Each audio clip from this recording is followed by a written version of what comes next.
சிகரம் தொடுமே. வைகை நதியே மாய சிறகே தேடும் பதில் சொல்வாயோ.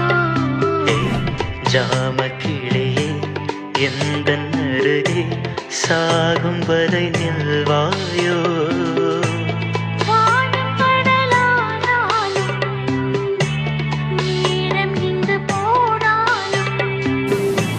காற்றலைகள் ஓய்ந்தாலும் நம் உறவு மாயாதே.